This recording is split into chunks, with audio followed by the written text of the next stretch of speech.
Hello guys, welcome to our channel Niperian Solutions. So today we are discussing about ultra visible spectroscopy, that is the UV spectroscopy. So previously we have completed the nuclear magnetic resonance and IR spectroscopy, right? So today our topic is UV spectroscopy. So just see one by one all the questions, right? Okay. So first question, average or arrange the following radiations in increasing order of wavelength, right? So we have to arrange the following, like these are the different energies, right? So we have arranged that accordingly the wavelength. So these are the X-rays, UV, visible, microwave and radio waves, right? So among these all we have to arrange accordingly, right? Okay, so what is the answer here? That is the option A. So in option A, X-ray, UV, visible, microwaves and radio waves. Okay, so radio waves are having the highest wavelength. But if you are talking about the energy, so that is totally the different one, right? So here the correct answer is option A. Next question. Okay, so before going to the next question, here are the different forms of energy or the different techniques like gamma rays, X-rays, UV, IR, right, radar.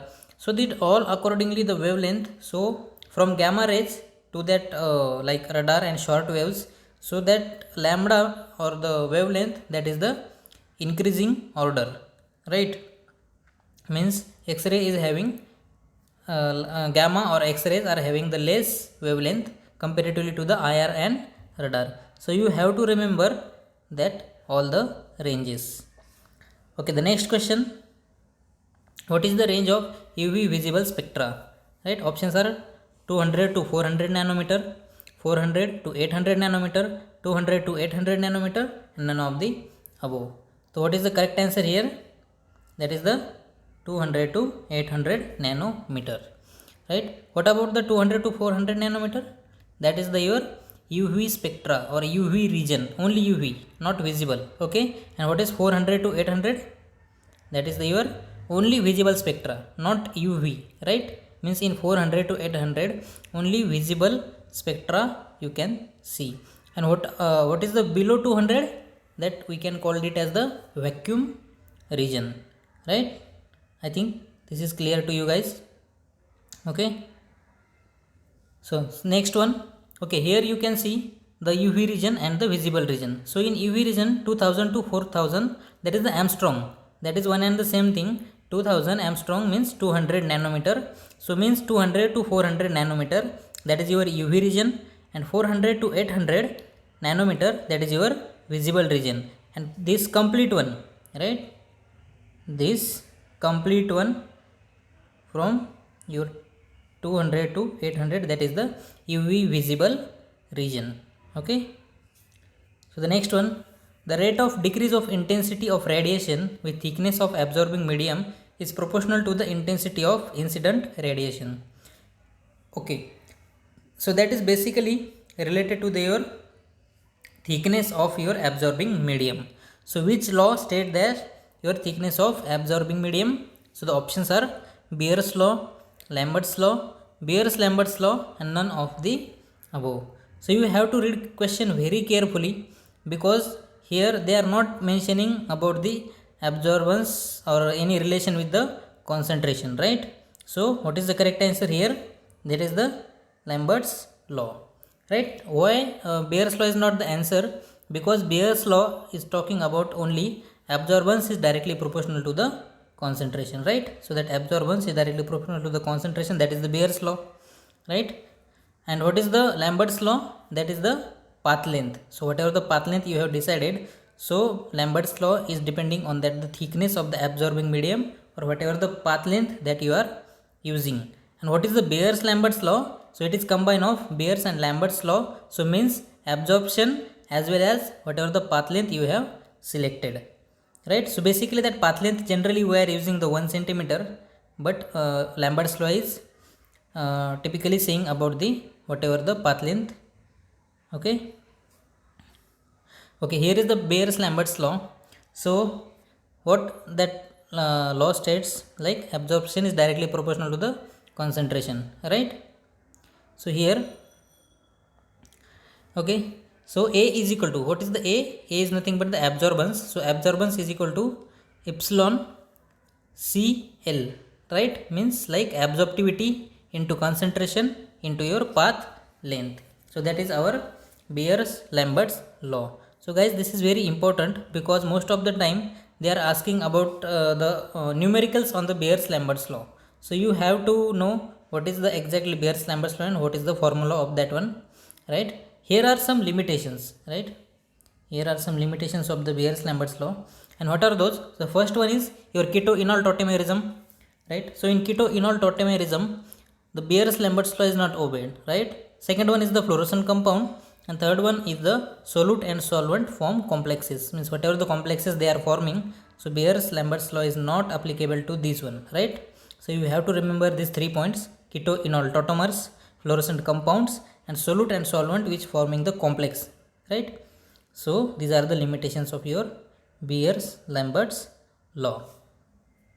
Okay, the next one, this is very important question. The energy required for various transitions follow the order, right? So here are giving the different transitions. So what is the correct answer over here? That is the option A, right? Means sigma to sigma star is having, means it required more energy, then n to sigma star, then pi to pi star, and then n to pi star. Actually these are the different forms of energy, or the like orbital type of energies in UV spectroscopy. So we will see what are those, right? So in the first diagram you can see the first sigma and pi, right? This one, sigma and pi. So these two are the bonding orbitals. That third one, that is the non-bonding, and then again these two, pi star and sigma star. So that star is, what is that star? Means these are the anti-bonding one, right? Means sigma and pi are bonding, n is for non-bonding, and sigma star and pi star, these are the anti-bonding, right? So similarly also you can see these three orbitals, the first one sigma, pi and n, these are the occupied one, right? And this anti-bonding means these are the unoccupied one, right? So accordingly you have to remember, because actually this is basically depend on your HOMO and LUMO transitions, right? So that's why this is very important. And in that second diagram you can see the different functional groups depending on their increasing energy. So in alkane, sigma to sigma star; in carbonyl compound, sigma to pi star; in alkenes and others, like pi to pi stars, right? So here very important one, the last one, n to pi star, right? That is the characteristics region for the carbonyl compound, n to pi star, right? Okay. So the next one, hydrogen bonding in organic compound shift the ultraviolet absorption to. Okay, means what this question says, what is the effect of hydrogen bonding on your absorption or your UV spectroscopy, right? So what is the effect of hydrogen bonding? Okay, what are the options? First one is the shorter frequencies, shorter wavelength, remain unchanged, and none of the above. Okay, so what is the correct answer? Because hydrogen bonding is directly affecting on the wavelength, not the frequency. Okay, so hydrogen bonding is inversely proportional to your wavelength, right?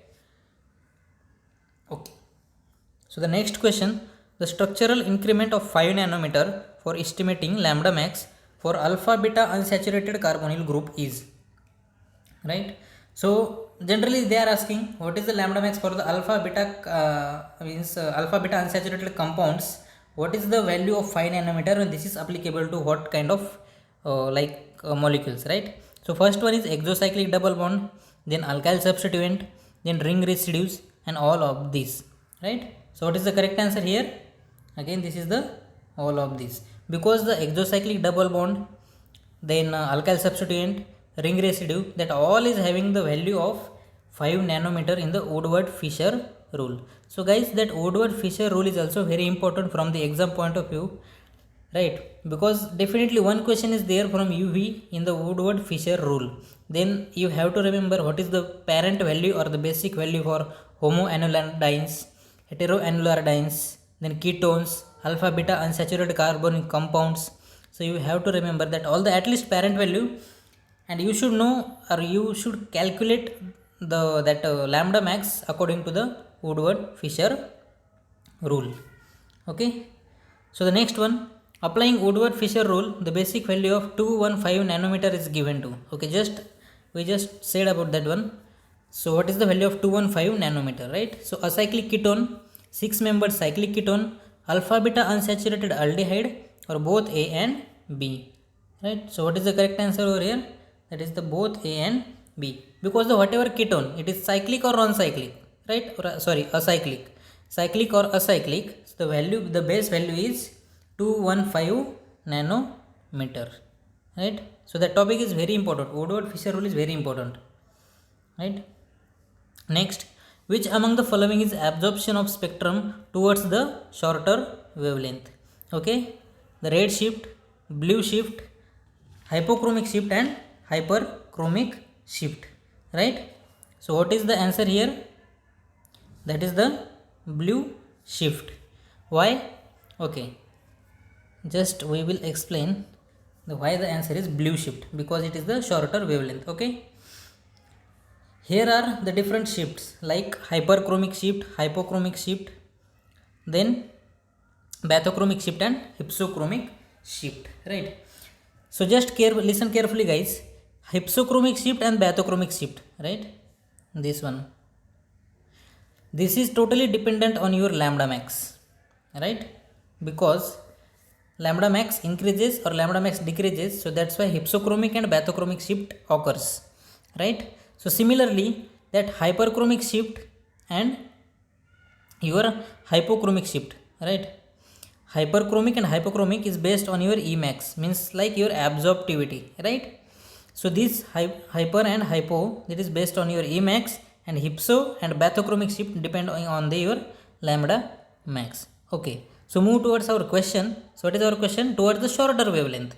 So what is our answer? That is the hypsochromic shift, right? So means hypsochromic shift is the answer, but hypsochromic shift is also known as the blue shift. It is towards the higher energy or the shorter wavelength. Please remember this one, guys. That is the higher energy means your wavelength is shorter. Okay. Similarly, in the bathochromic shift, that is also called as a red shift, and it is a lower energy shift or towards the longer wavelength shift, right? So that is very, very important, that all the shifts in the UV spectroscopy. Okay, the next one, which of the following is showing N to pi star transition?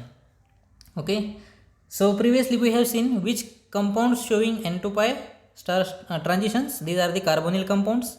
Okay, so here are the different bands in UV spectroscopy, that K band, B band, E band, and R band, right? So what is the correct answer here? That is the your R band. Okay, so R band is the correct answer for the N to pi transitions, because every band is having their specific character. So for which transition is this R, what are the compounds they are including in that one, so right? So we will see that all the bands, K band, B band, R band, and E band. So what is the K? K is for the conjugated systems like your dienes, enons, polyenes. Okay, so K band is originating due to the pi to pi stars transitions, and basically what are the compounds? Just you have to remember the K for conjugated system. Okay, and the intensity of K band is usually more than 10 to the power 4, means if intensity is greater than the 10 to the power 4, means these transitions are the allowed transitions, right? Means very intense and visible in your UV spectroscopy. Okay, so the B band, it is due to the pi to pi transition in aromatic or heteroaromatic molecules. So that word is very, very important, guys. Aromatic and heteroaromatic compounds. Okay, here conjugated system is important. Okay, now R band, right? So what they have asked, N to pi transitions. What is our question? That is the N to pi transition. So it is originating due to the N to pi transition. Then R band is also called as a forbidden bands. Why? Because the intensity of the intensity of R band, here is the R. Okay, intensity of R band is usually less than 10 to the power 4. So that's why whatever the intensity or whatever the absorption or whatever the transitions that is below 10 to the power 4, these are the forbidden transitions. Okay. Then R band transitions is the most characteristics for a carbonyl group that we have already seen, right? Because R band is nothing but the N to pi star. So, and these are the characteristics transitions of the aldehyde and ketones. And what about E band?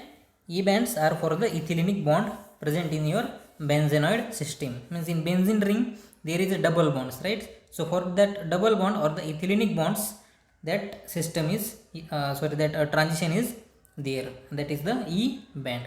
So guys, these are the different bands in UV spectroscopy. So you have to remember that all the one, what are the characteristics, specifically characteristics of the band. Okay. Okay, just remember, increase in polarity of the solvent generally shift N to pi star and N to sigma star bands to the shorter wavelength. Means if you are increasing the polarity of solvent, right? So N to pi star and N to sigma star goes towards the shorter wavelengths, means decreases their wavelength. If you increase the polarity of solvent, and pi to pi star band to the longer wavelength. Means just you have to remember N to pi star and N to sigma star goes towards the shorter wavelength, and pi to pi star goes towards the longer wavelength. So that effect is totally depending on your polarity of solvent. If you increase the polarity, and what are these are the different effects, right? So effect of the solvent polarity on the various types of band. So just go through these guys: K band, R band and B band. Okay.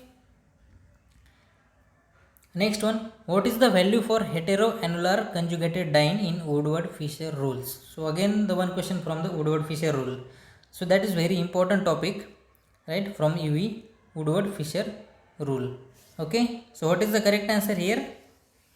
That is the yes, 215 nanometer. So similarly we have seen previously also in ketone also the same value is there. Whatever cyclic or acyclic ketone, the value is 215 nanometer, and for heteroannular conjugated dienes also the value is 215 nanometer. Okay. Okay, here are the different values, the parent values. So parent value for butadiene system or cyclic conjugated diene, that is the 217 nanometer. Then acyclic trine, that is the 245 nanometer. Homoannular dienes, these are the 253. Heteroannular dienes 215 nanometer, right? Then increment for each substituents, right? So previously also we have seen alkyl substituent, exocyclic double bond, these are the 5 nanometer. And double bond extending conjugation, very important. So आपको याद क्या रखना है, double bond extending conjugation, right? That is the 30 nanometer. Then acyclic trines also you have to remember, that is the 245 nanometer. And these are the different oxochromes, and whatever the oxochromes, they are having the specific values. Guys, just remember, oxochromes are the compounds, means which increases the intensity of your absorption, right? But itself these are not giving color to your compound, right? So that who give the color to your compound, these are the chromophores, right? So just difference between chromophore and oxochrome is there. Chromophore is giving color to your compound, but what about oxochrome? Oxochrome just increases the intensity of your absorption, right? Itself they are not giving any color to your compound, or does not giving any intensity. They are just accelerating your intensity or the color of the chromophores. So these are the different oxochromes listed here, and depending on their value of your lambda max. And just remember, the basic value of your alpha beta unsaturated ketone is taken as 215 nanometer. Just this question previously we have seen, 215 nanometer for the cyclic ketone as well as acyclic ketone, alpha beta unsaturated ketones. So thank you guys, we have today completed the UV spectroscopy and the important questions from the UV. So in the next lecture we will see the mass spectroscopy or the mass spectrometry. So some important questions on that. And in the next lecture we will complete like all the UV, NMR, IR and mass, right? So all the spectroscopy we have complete, means in the next lecture we will complete. So till now, thank you guys, share this video with your friends and subscribe the channel. Thank you so much.